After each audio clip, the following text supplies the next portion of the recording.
Buenos días, un gusto poder compartir de nueva cuenta con ustedes, cada uno de los que nos pueden ver, los que nos han acompañado a lo largo de este tiempo en el cual nos hemos visto precisados a usar estos medios para poder tener un tiempo de comunión con Dios.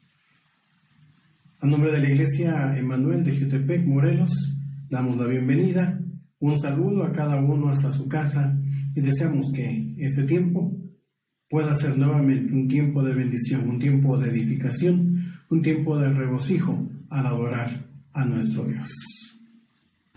Dice el Salmo 111, alabaré a Jehová con todo el corazón, en la compañía y congregación de los rectos.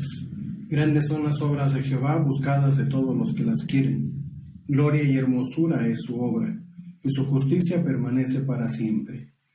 Ha hecho memorables sus maravillas, clemente y misericordioso es Jehová. Ha dado alimento a los que le temen, para siempre se acordará de su pacto. El poder de sus obras manifestó a su pueblo, dándole la heredad de las naciones. Las obras de sus manos son verdad y juicio, fieles son todos sus mandamientos. Afirmados eternamente y para siempre, redención ha enviado a su pueblo, para siempre ha ordenado su pacto. Santo y temible es su nombre. El principio de la sabiduría es el temor de Jehová. Buen entendimiento tienen todos los que practican sus mandamientos. Su loor permanece para siempre. A ese Dios tan maravilloso que nos ha guardado, nos ha sostenido, que ha provisto para cada necesidad, a ese Dios que hace sabio, a ese Dios que se muestra de diferentes maneras en nuestras vidas. Alabemos el día de hoy. Demos este tiempo no solamente para escuchar, para ser edificados, sobre todo para glorificar a nuestro Dios, el cual es digno de toda honra y de toda gloria. Nuestro Dios y Padre, te damos gracias porque nos permites hacer un alto en nuestras labores, en nuestros quehaceres, para tomar este tiempo para adorar tu nombre. Rogamos que recibas la adoración de tus hijos, que por tu misericordia tus oídos estén atentos a la voz de tu pueblo, que hoy te alaba, agradecido por todas tus bondades, por haber sostenido hasta este día, por tu fidelidad que se ha mostrado a lo largo de cada día, por tu poder que nos ha sostenido, por tu gracia que nos ha consolado y nos ha confortado. Te alabamos por tus bendiciones que nos han provisto para cada necesidad. A ti pues, Señor, damos la honra y la gloria. Pero también suplicamos que en tu misericordia hables a nuestras vidas. Que cada canto, que tu palabra, todo, Señor, también hable a nuestro corazón. Nos recuerde, nos enseñe, nos clarifique quién eres tú, tu grandeza, tu poder, tu santidad. y nos lleve a conocer mejor también tu voluntad para nuestras vidas, lo que tú esperas que seamos y que hagamos para tu gloria. A ti, Señor, damos este tiempo, en el nombre de Cristo Jesús. Amén. Elevemos nuestras voces y desde ahí en nuestros hogares cantemos glorificando el nombre de nuestro Dios, ese Dios grande, temible, de muchas maravillas, que ha seguido mostrando su bondad y su amor para con nosotros.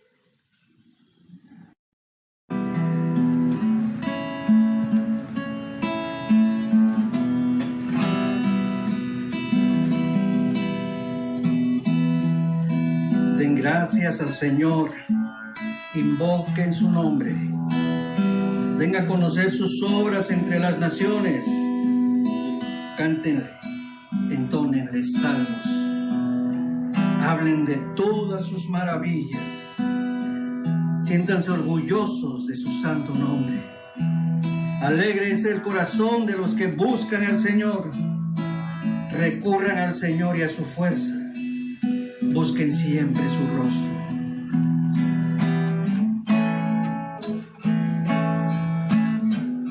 Tu nombre alabo, Dios.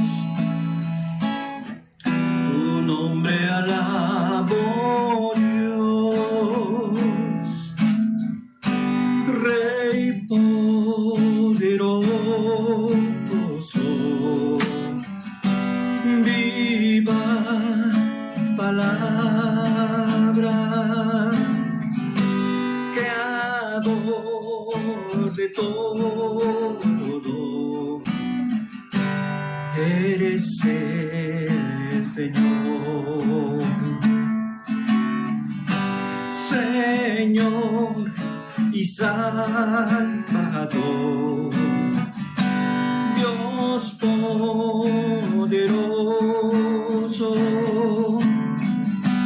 gran consejero,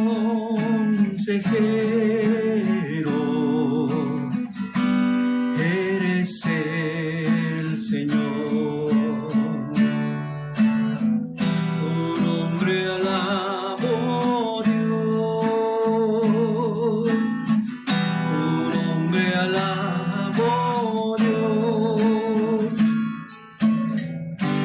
El príncipe de paz,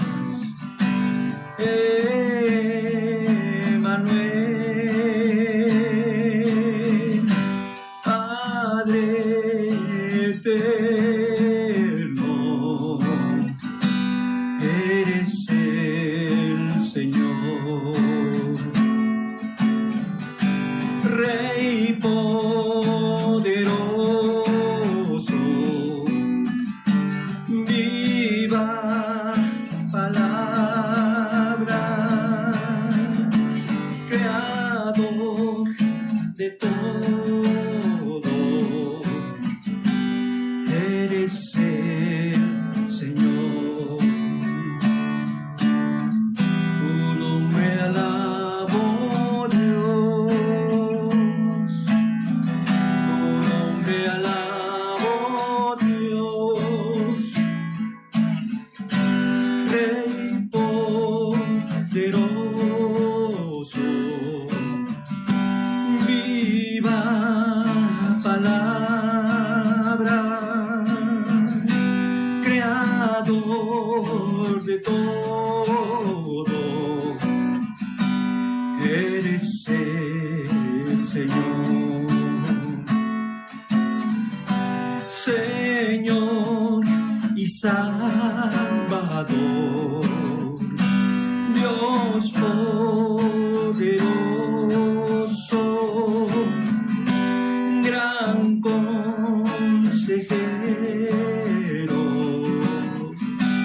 eres el Señor. Tu nombre alabo, Dios. Tu nombre alabo, Dios. El príncipe de paz, Emmanuel,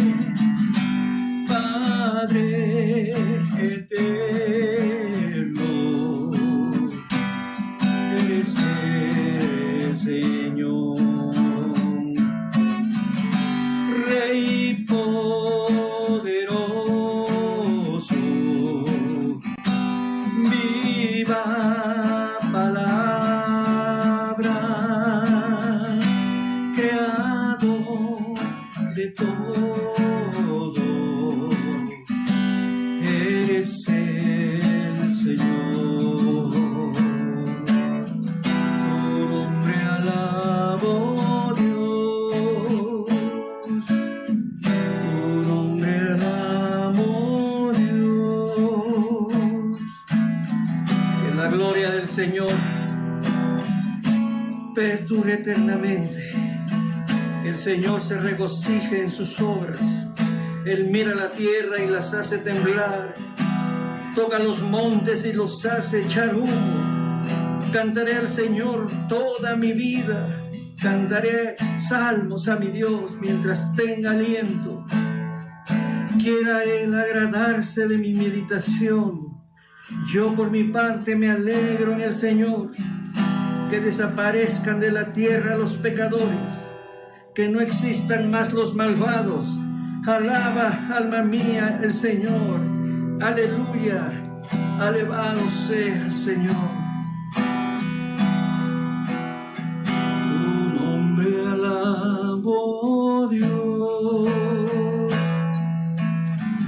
Tu nombre alabo, Dios. Tu nombre alabo, Dios.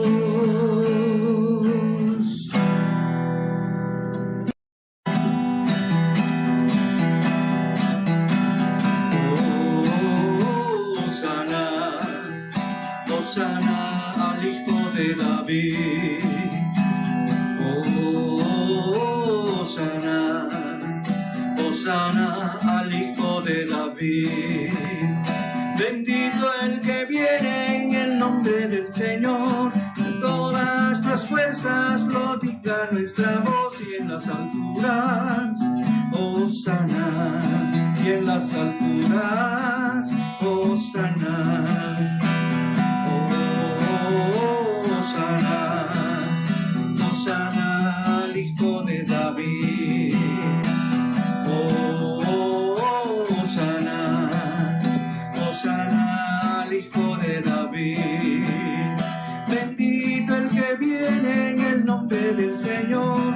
Con todas las fuerzas lo diga nuestra voz y en las alturas. Hosana, y en las alturas. Hosana. ¿Quién como el Señor, que con su poder el mar abrió? ¿Quién como el Señor, que con su poder el mar abrió? Oirán las naciones lo que él hizo, temblarán cuando vean sus prodigios. Su pueblo le alabará, con pandero danzará y dirán ¿quién como el Señor? Cantaré al Señor por siempre, su diestra es todo poder. Cantaré al Señor por siempre, su diestra es todo poder. Echó a la mar quien lo perseguía, jinete y caballo. Echó a la mar, quien lo perseguía, jinete y caballo, echó a la mar, echó a la mar, los carros de Faraón. La la la la la la la la la.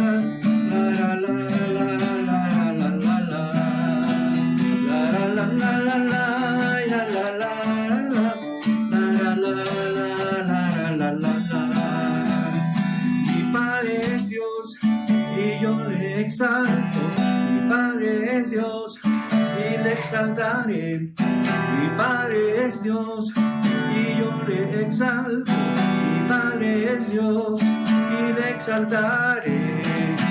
Echó a la mar los carros de Faraón. La la la la la la la la.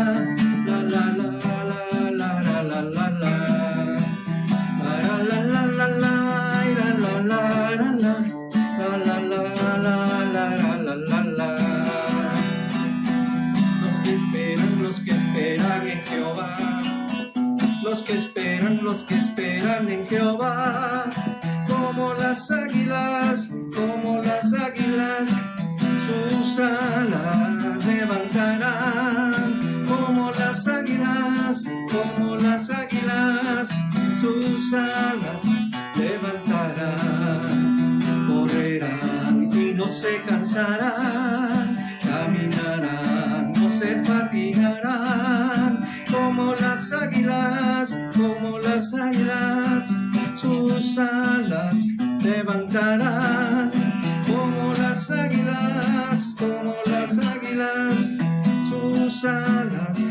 levantará. Hosana, Hosana al Hijo de David. Hosana, Hosana al Hijo de David. Bendito el que viene en el nombre del Señor. Con todas las fuerzas lo diga nuestra voz y en las alturas. Hosana, en las alturas. Hosana. Grande es el Señor, creador del universo. Canta y danza al Rey que viene pronto. De felicidad el corazón nos llena. Grande es el Señor. Hosana al Altísimo. Hosana al Altísimo. Hosana al Altísimo. Grande es el Señor. Hosana, Hosana al Hijo de David.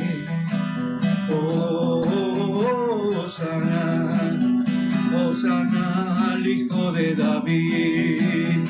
Bendito el que viene en el nombre del Señor. Con todas las fuerzas lo diga nuestra voz y en las alturas. Hosana, y en las alturas. Hosana, y en las alturas. Hosana.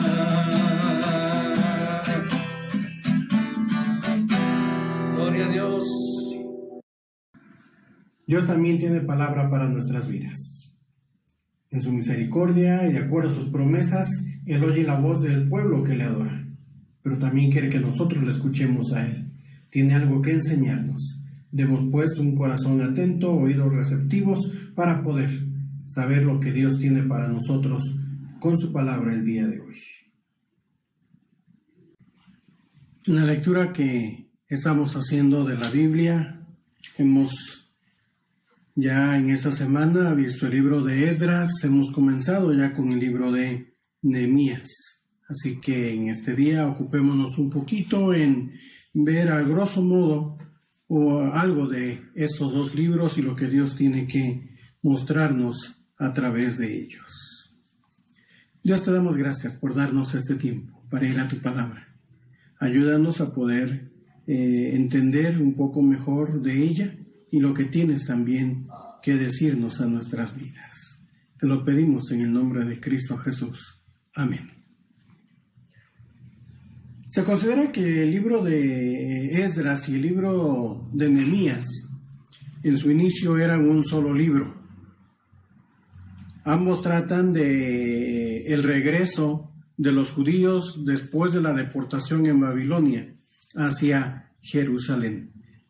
Entre los dos libros nos muestran cómo el pueblo de Israel regresó y lo que vivieron, lo que hicieron después de la cautividad. Así que pensemos en ese contexto de cómo ambos libros nos narran parte de la misma historia.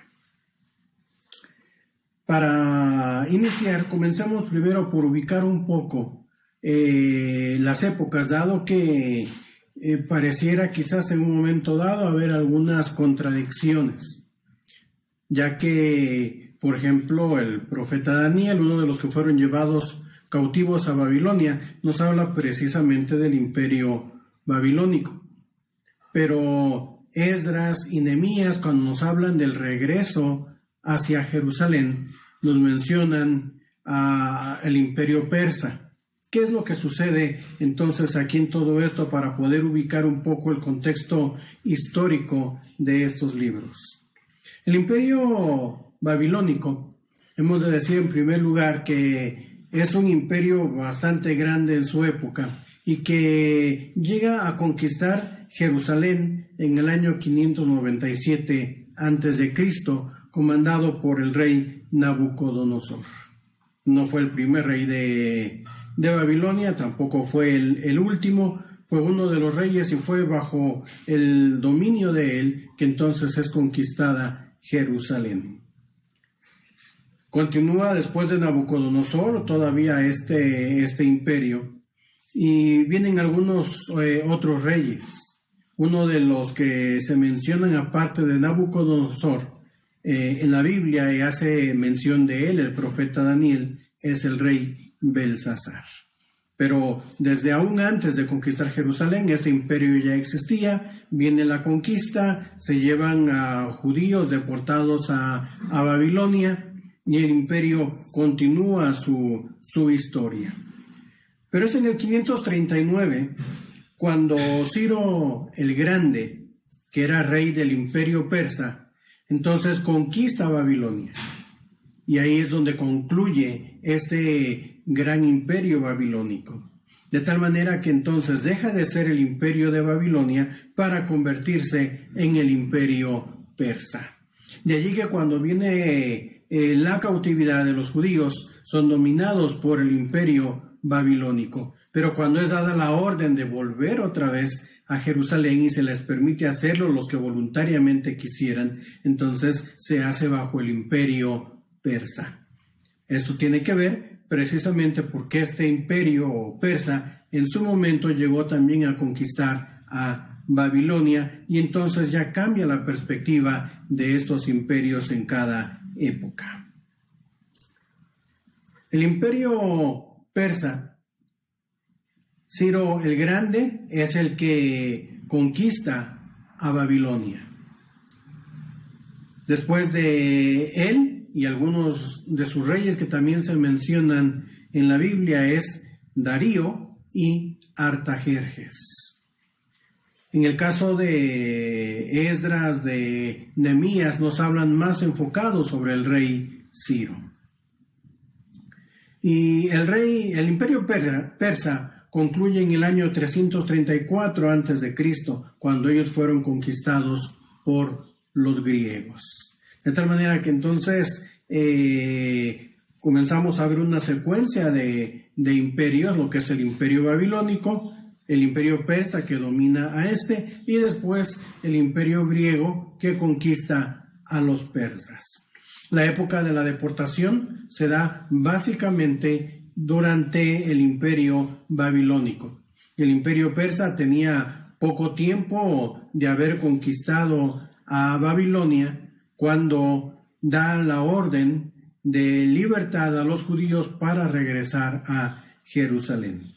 De hecho, era apenas el primer año de reinado de Ciro cuando viene esta orden, y salen entonces los judíos de regreso a Jerusalén. Y esta referencia a su reinado lo podemos encontrar en el capítulo 1 del libro de Esdras.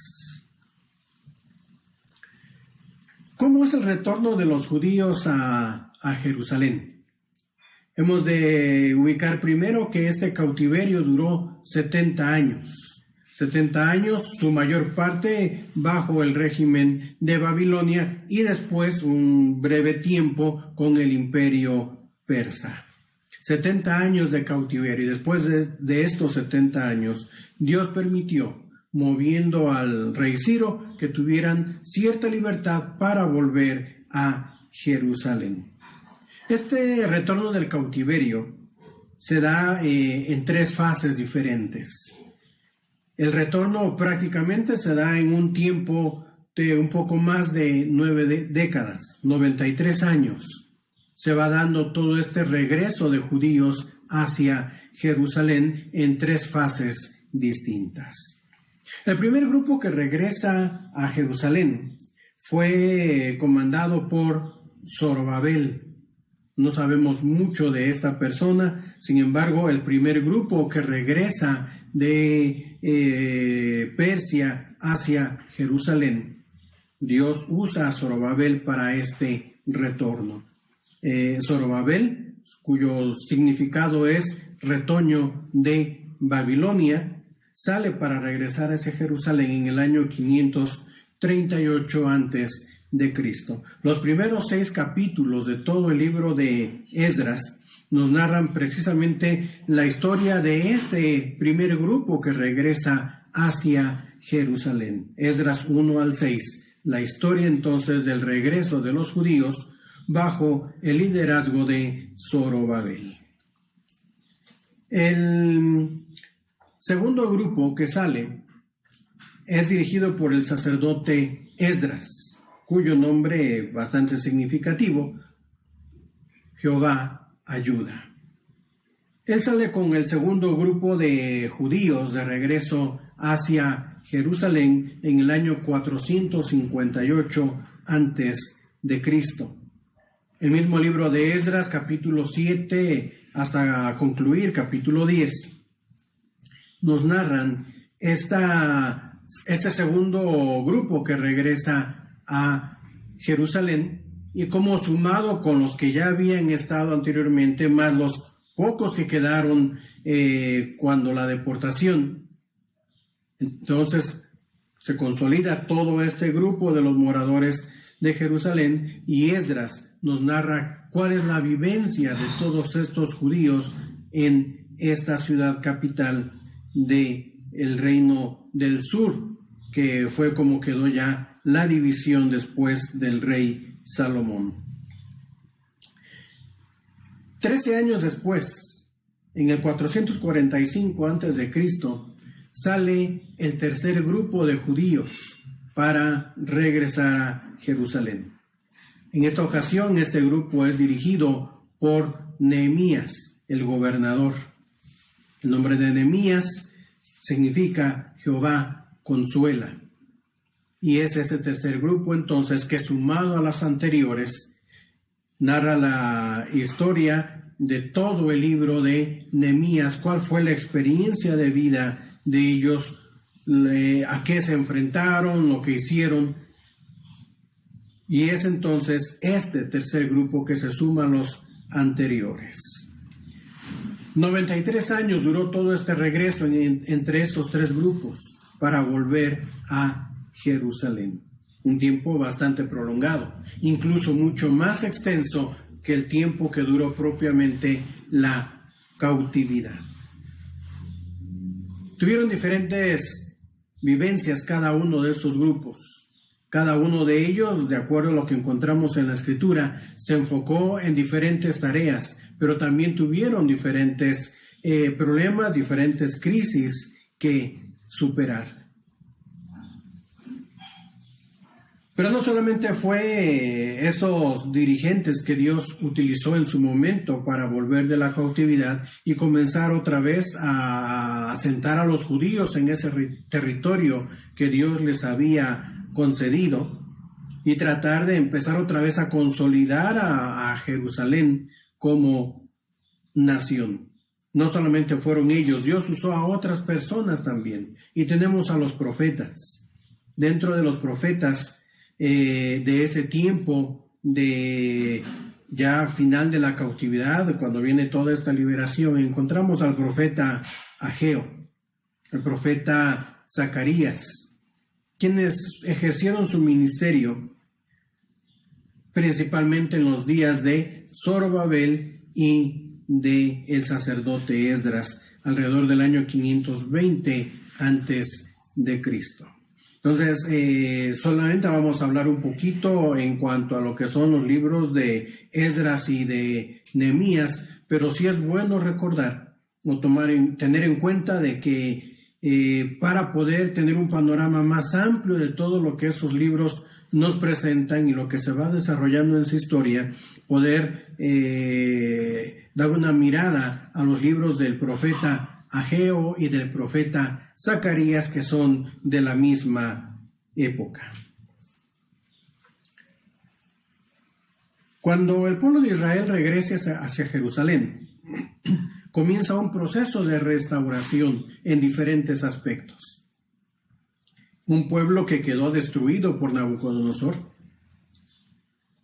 una ciudad totalmente destruida. El profeta Ageo, hablando de manera específica de un edificio, lo que era el templo en Jerusalén, dice que sus puertas estaban quemadas, sus muros derribados. Eso solamente nos habla de la magnitud de toda la destrucción que Nabucodonosor y su ejército habían producido en Jerusalén al momento de conquistarla. De tal manera que físicamente lo que era la ciudad de Jerusalén estaba realmente en ruinas. Había que restaurar. También había que restaurar otras perspectivas, otras áreas de toda la vida del pueblo de Israel. Veremos un poquito de cada una de ellas. Pero en general entonces, cuando los judíos regresan a Jerusalén, todo lo que encuentran, lo que han vivido, requiere de un proceso de restauración. La mirada a través de estos dos libros de Esdras y de Nehemías nos llevan entonces a enfatizar ese propósito importante de Dios para con su pueblo. Un pueblo que necesita ser restaurado. Un pueblo que necesita ser sanado en diferentes ámbitos de su vida. Podemos entonces, con esta perspectiva, leer los libros de Esdras y Nehemías, un proceso de restauración del pueblo de Dios. Cada uno de los dirigentes que Dios levantó para que regresaran los judíos a Jerusalén se enfoca especialmente por las indicaciones de Dios en áreas distintas de esta restauración del pueblo. Tenemos entonces a Zorobabel, a Esdras y a Nehemías, cada uno enfocado, dando prioridad a tareas distintas. Zorobabel, en los días de Zorobabel, ese primer grupo que regresa a Jerusalén, se enfoca especialmente en la restauración del templo. A su llegada a Jerusalén, no comienzan de inmediato con la reedificación de todo el templo, pero uno de esos pequeños lugares que formaban todo el santuario de adoración a Dios era el altar. Y es ese altar para los sacrificios lo primero que se rehace a la llegada de Zorobabel y los judíos que venían de Babilonia.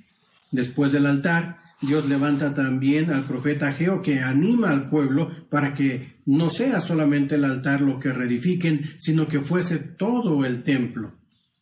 De tal manera que comienza Zorobabel, animado por la palabra de Dios que es dada a través del profeta Ageo, se suma entonces todo el pueblo y comienzan a trabajar en la reedificación del templo. Para eso también ya el sacerdote Esdras había llegado a Jerusalén, suman fuerzas y se dan a la tarea de la restauración del templo. Pero prácticamente Zorobabel es el que comienza, usado por Dios, en esa restauración de un lugar tan importante para los judíos, ese lugar de adoración a Dios. Mencionamos la semana pasada, tomando en cuenta los libros de Crónicas que hablan y enfatizan mucho el templo, que el templo no era solamente el lugar por sí mismo. La idea, la visión de Dios es el significado del templo, la esencia del porqué de ese santuario. Y es un concepto que venía desde muchos años atrás, desde que el pueblo hebreo había salido de Egipto y Dios ordenó a Moisés hacer el tabernáculo. Desde entonces hay una idea muy importante asociada a los lugares de adoración a Dios. En su momento el tabernáculo, después el templo en Jerusalén, ahora ese mismo templo ya reedificado. Todos esos lugares de adoración es más que el lugar en sí mismo. Es la representación, es el simbolismo de la comunión de Dios con su pueblo y del pueblo con Dios. De tal manera que el primer aspecto de la restauración del pueblo judío cuando regresa a Jerusalén, simbolizada a través de la reconstrucción del templo, es la restauración de la comunión con Dios. El pueblo de Israel fue llevado cautivo precisamente porque habían descuidado relacionarse correctamente con ese Dios que los había formado. Al descuidar esa comunión con Dios, viene entonces esa medida de disciplina, ese juicio de parte de Dios para los judíos. Y a su regreso, una de las primeras cosas importantes con las que Dios tiene que trabajar es precisamente en hacer que su pueblo entienda y perciba que la comunión con Él es un elemento importante para su vida. Entonces Dios usa a Zorobabel, no solamente para la reedificación del templo como un edificio, sino para que el pueblo pueda volver otra vez su mirada hacia Dios, puedan regresar ahora de su cautividad, pero retomar con suma importancia lo que es la comunión con Dios. Después el sacerdote Esdras se suma a todo este proyecto de Dios para la restauración de su pueblo, y Dios usa a este hombre en otra esfera de la vida del pueblo judío. Y Dios guía a Esdras para volver otra vez a la ley. Capítulo 7 de Esdras justamente comienza Esdras a hacer volver al pueblo hacia la ley. Todo un día dedicado por completo para poder escuchar la ley, para meditar en lo que la ley decía, en lo que los escritos sagrados tenían que comunicar a los judíos. Y cuando el pueblo vuelve a la escritura, comienza a leer, comienza a escuchar, comienza a interpretar lo que está allí y aplicarlo a sus vidas.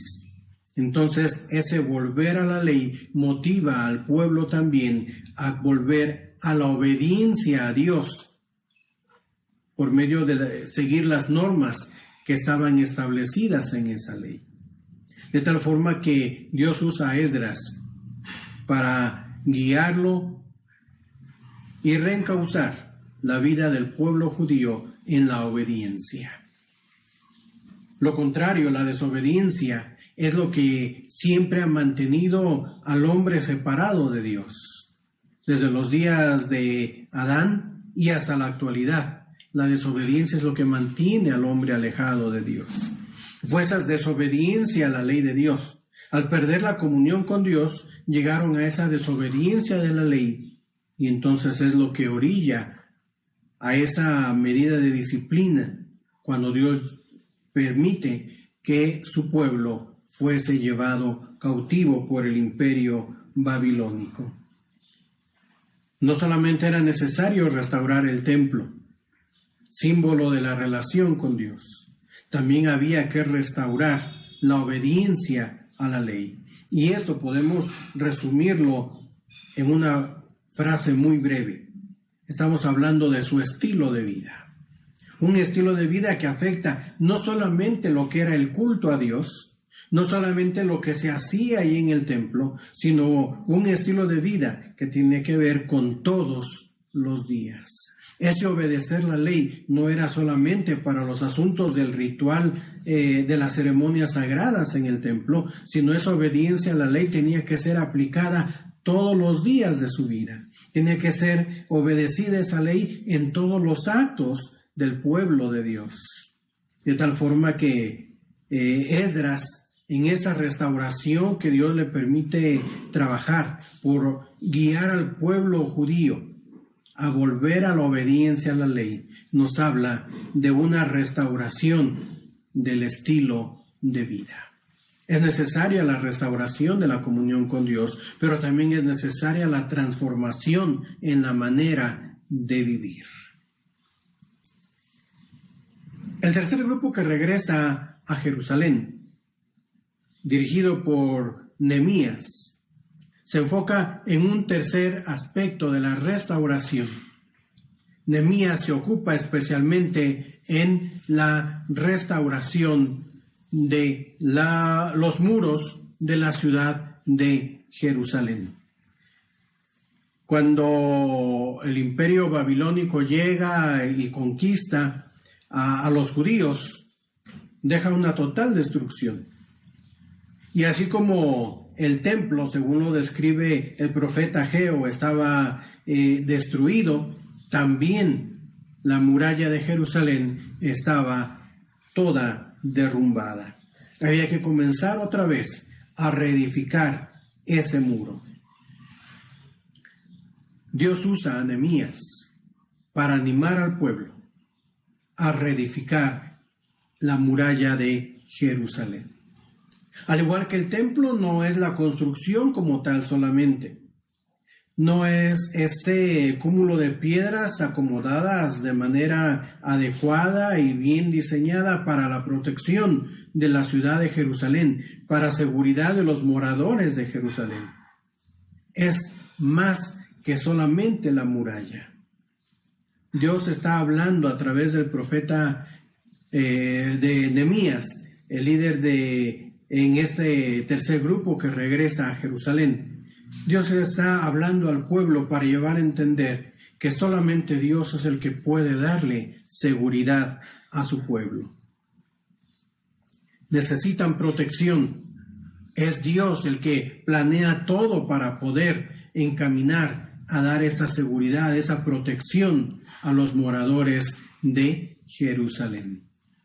Esta tercera etapa entonces es la restauración del muro de Jerusalén, es la restauración de la seguridad, de la protección, de la confianza de cada uno de los moradores de esta ciudad, de cada uno de esos judíos que estaban viviendo ahí. Era importante volver después de la comunión con Dios, al estar trabajando también en su manera de vivir y en su estilo de vida. También es necesario que se trabaje el volver a ser un lugar seguro, tranquilo, totalmente confiado, que depende del cuidado de Dios. Hoy día podemos hablar entonces en esta tercera etapa de la obra de Dios en esa restauración para rehacer el entorno que brinda seguridad. Hoy día no hablamos de una muralla, pero hoy día sí podemos hablar de otros elementos que nos rodean y que brindan seguridad a cada uno de nosotros. Nuestra familia, la iglesia, la sociedad en general, esos elementos que nos rodean y que también necesitan ser restaurados, de tal manera que cada uno de estos elementos vengan a brindar confianza y seguridad a cada uno de los que somos hijos de Dios. Tres áreas entonces en las cuales Dios trabajó durante 93 años para rehacer la vida de su pueblo. Un trabajo de Dios para buscar que sea restaurada la comunión con Él, para guiar a su pueblo a que otra vez se relacione con Él, que Él vuelva a ser el centro de sus vidas. Restauración en un estilo de vida, volver otra vez a las normas que Dios había establecido para observar todos los días de su vida. Una restauración para brindar seguridad a su pueblo. Tres áreas específicas en las cuales Dios, a través de sus diferentes siervos, fue trabajando para ese proceso de restauración de los judíos después de la cautividad. Cabe decir que no fue fácil ese proceso de restauración. Una nota común en cada una de esas tres etapas es que siempre hubo oposición. Tanto con Zorobabel, con Esdras, con Nehemías, los que moraban alrededor de Jerusalén siempre presentaron oposición a lo que se estaba haciendo entre el pueblo de Dios. Los procesos de restauración nunca son fáciles. Siempre habrá quien quiera impedirlo, quien quiera detenerlo.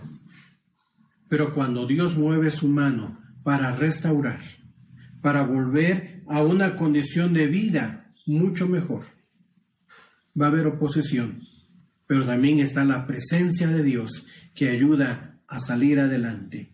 Dios sostuvo a los judíos después de la cautividad, de tal manera que aun cuando hubo oposición para la reconstrucción del templo, los vemos un día en una gran fiesta, dedicando otra vez ese templo para el servicio de la adoración a Dios. No fue fácil encauzar al pueblo de Dios hacia la obediencia, pero encontramos que aunque había que tomar decisiones difíciles, drásticas incluso, Poco a poco el pueblo comienza a aprender otra vez a seguir las normas establecidas por Dios.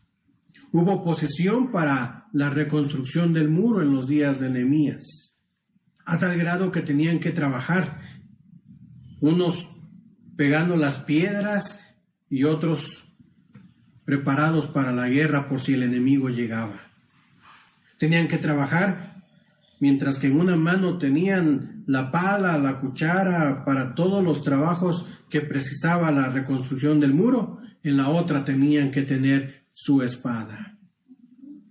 Difícil la crisis, pero sin embargo, llega el día en el cual, después de un arduo trabajo, dependiendo de la gracia, del cuidado y de la dirección de Dios, se hace una gran fiesta para poder celebrar la dedicación de ese muro ya reedificado. Los procesos de restauración pueden representar crisis, pero también ahí está la mano de Dios para sostener. Es así como, a grosso modo, podemos tener una idea muy general de lo que presentan los libros de Esdras y de Nehemías. De todo esto, cuando menos por hoy dejemos 3 enseñanzas en las cuales reflexionar, pero también las cuales aplicar a nuestra vida el día de hoy. La primera de esas enseñanzas es que la crisis tiene propósito en los planes de Dios. Los tiempos difíciles, las adversidades, tienen siempre un propósito. No llegan sin razón de ser. Dios lo permite, pero tienen un porqué. Cada una de estas etapas de la restauración del pueblo judío tenía crisis, pero tenía una razón de ser. La crisis de la cautividad también tuvo su razón de ser.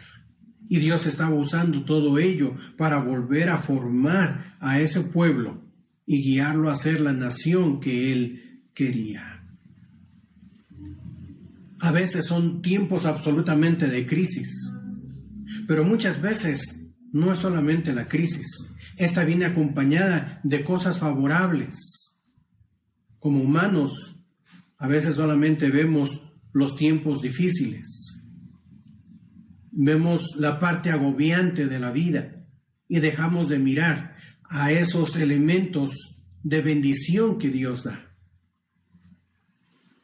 Mientras en cada fase de la restauración había crisis, había oposición a lo que se estaba haciendo, a la par de ello había algo muy importante. Tenían el beneficio de volver otra vez a Jerusalén. Tenían la bendición de gozar de cierta libertad, de tomar decisiones, de tomar acciones. No solamente son crisis. Al lado de la crisis también está la mano poderosa de Dios bendiciendo a su pueblo. Tenemos que aprender a ver con los ojos de Dios. Crisis con propósito, acompañada también de bendiciones. Hoy día vivimos realmente tiempos difíciles, unas circunstancias de salud que están agobiando, muchos enfermos, fallecidos, familias en duelo, crisis económica, afectaciones emocionales. De todo estamos observando en los días de hoy. Tienen propósito. Dios quiere hacer algo con ello. Pero no solamente es dificultad.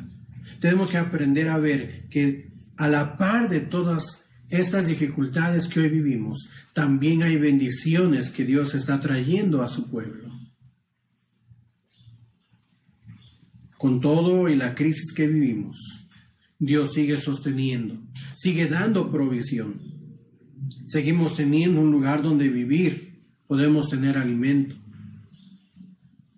Aún la salud en muchos de nosotros todavía permanece. Tenemos la bendición de poder seguir aún en la distancia sumándonos para adorar a nuestro Dios, para tener tiempos de oración que animan, que fortalecen, que edifican nuestra vida.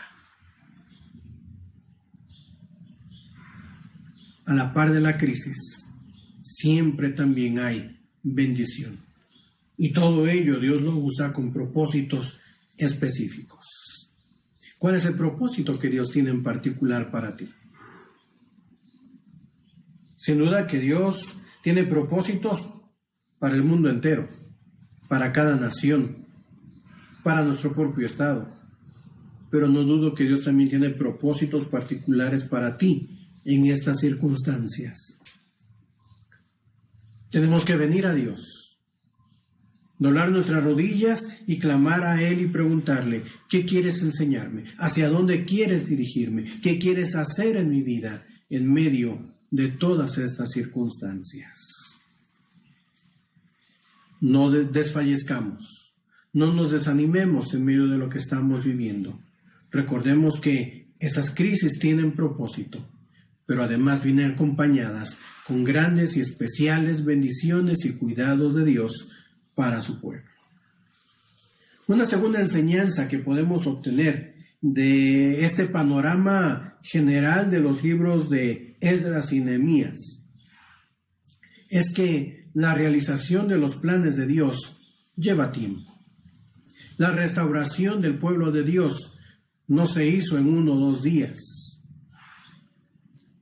Dios tenía un plan bien definido, de tal manera que no fue ni con un solo grupo que regresó a Jerusalén. Fue en fases diferentes. Los planes de Dios llevan tiempo, pero están bien planteados. Dios lo tiene bien diseñado, está todo organizado. La restauración del pueblo de Dios en esta ocasión nos es narrada en 23 capítulos. Esos 93 años de restauración, toda una vida prácticamente,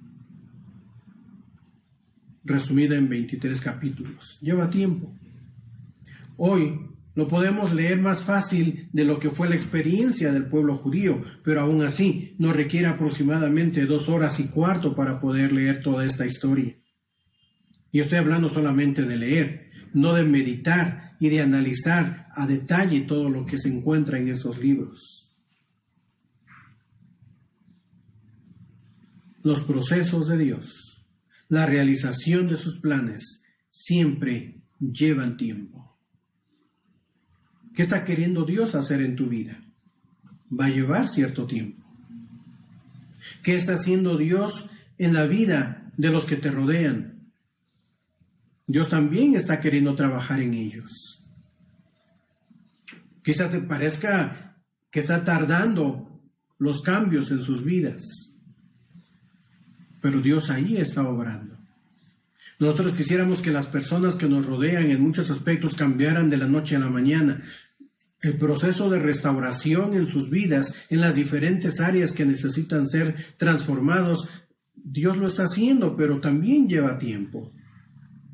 Necesitamos ser pacientes, aguardando lo que Dios tiene que hacer en la vida de cada uno.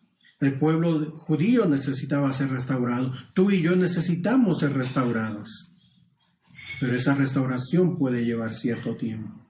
Seamos pacientes, confiando en que Dios está actuando y está perfeccionando mi vida, la vida tuya, la vida de quienes nos rodean. Pidamos a Dios que nos ayude a esperar, que nos ayude a observar con atención para poder agradecer por esos cambios que Dios está haciendo en nuestras vidas y en todo nuestro entorno.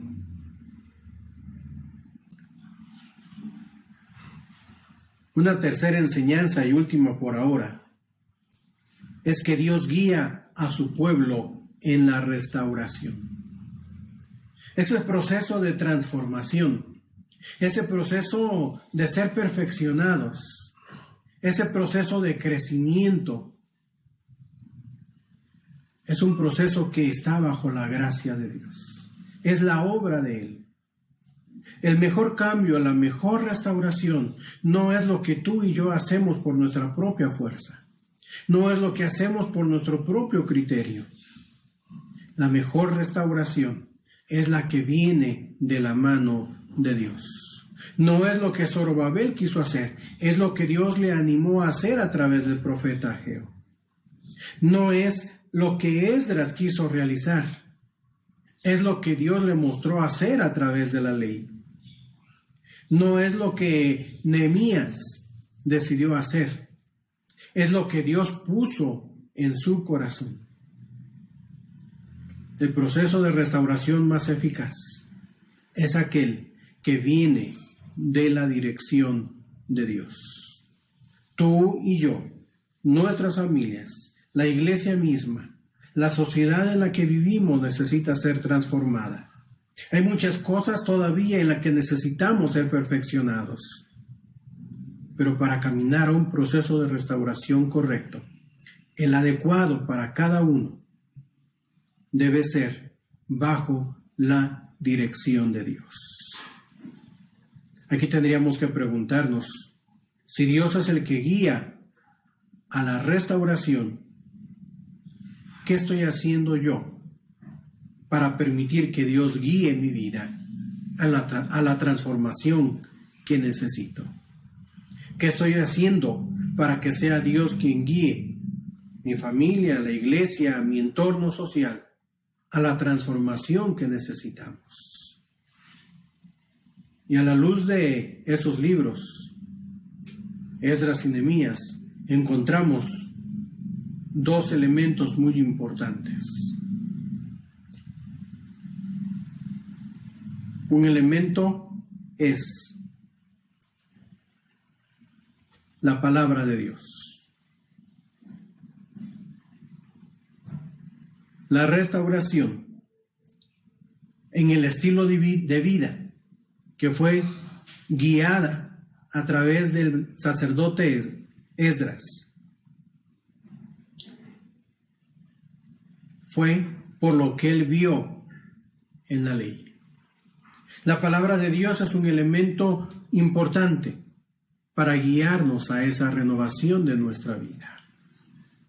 No podemos ser transformados de manera correcta y de acuerdo al parecer de Dios si ignoramos su palabra. Si tu vida ha de ser transformada, el primer paso es volver a la Escritura. No fue la única ocasión. En el desarrollo de toda la historia siempre hemos encontrado que los procesos de restauración, de transformación, tiene mucho que ver la palabra de Dios, la búsqueda de ella, el meditar en ella, el aprender de ella. La transformación que tú y yo necesitamos tiene que venir de la dirección de Dios. Lo primero que tenemos que hacer es dar tiempo a la lectura, dar tiempo a la meditación en la palabra de Dios, para que Él nos muestre a través de las Escrituras qué cosas tienen que ser cambiadas en nuestros corazones, en nuestra manera de pensar. Tenemos que volver a la Escritura para caminar cada día en esa restauración que Dios quiere hacer entre nosotros. Otro elemento importante en ese plan de Dios para la restauración es la oración. Nehemías, toda la historia y la experiencia de él, toda esa aventura que Dios usó para el proceso de restauración en su pueblo, comenzó por un hombre que oraba. Cuando Nehemías le llega la noticia de todo lo que estaba ocurriendo en Jerusalén, cuando es enterado de las circunstancias en que vivían los judíos en Jerusalén, la primera reacción de Nehemías fue orar. Y Dios va guiando todo para que Nehemías pudiera ser encauzado y pudiera ser usado en la parte que le correspondía en esa obra de restauración. Importante entonces la oración para caminar hacia ese proceso de restauración en nuestras vidas. La palabra de Dios, la oración, es lo que va a conducir de manera excelente a los cambios que cada uno necesitamos en el presente. Permitamos que Dios trabaje con nosotros el día de hoy. Como personas, como hijos de Dios, necesitamos ser perfeccionados. Nuestras familias necesitan caminar a ser mejores. Aún las iglesias, no hay iglesia perfecta, pero todas las iglesias podemos ser perfectibles. Nuestra sociedad, el entorno en el cual vivimos, no es la mejor sociedad, pero cada persona que nos rodea puede ser cambiada también. Volvamos a la Escritura, dediquemos tiempo a la oración y que sea Dios el que, usando estos elementos, nos dé la dirección adecuada para poder generar esa transformación que hoy día necesitamos. Demos gracias a nuestro Dios porque Él habla en nuestras vidas. Nos enseña, nos edifica, nos anima, nos reta también para mantenernos cada día en esa comunión con Él, en esa transformación de vida. Pidamos que cada día nos sostenga. Y en ese caminar que no es fácil, tenemos la promesa de Dios, de que Él estará con nosotros todos los días hasta el fin del mundo. Pero también renovemos nuestro compromiso de seguirle, de amarle, de vivir para Él. Recordamos la voz de el himnólogo, la letra de ese canto, Firmes y Adelante. Te invito a que nos unamos, cantemos a nuestro Dios, pero que sea nuestro compromiso, que sea nuestra oración a Dios, renovando nuestra fidelidad en andar, de vivir para Él. Que sea también la expresión de nuestra confianza para que en medio de los tiempos difíciles que vivimos, con las crisis que día a día tenemos que pasar, con las noticias que hoy también escuchamos, podamos vivir cada día con esa seguridad, en esa certeza de que Él está con nosotros, pero que también vivamos confiando y comprometidos en vivir siempre para su gloria. Entendemos ese precioso canto, Firmes y Adelante.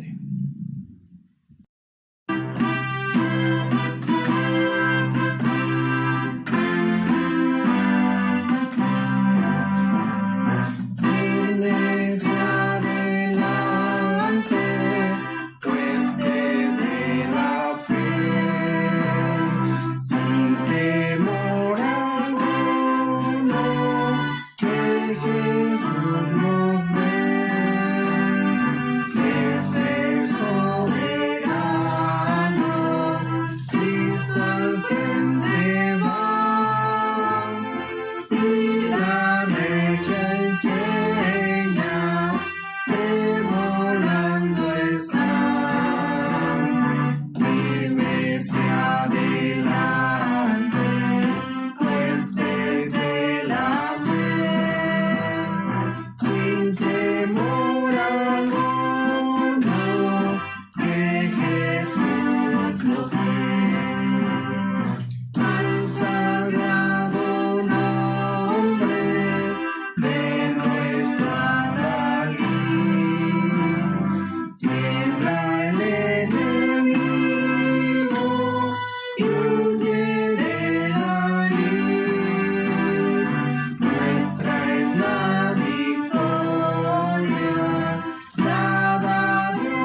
Concluimos este tiempo el día de hoy. Damos gracias porque Dios nos ha dado la oportunidad, los medios para poder unirnos y glorificar su nombre.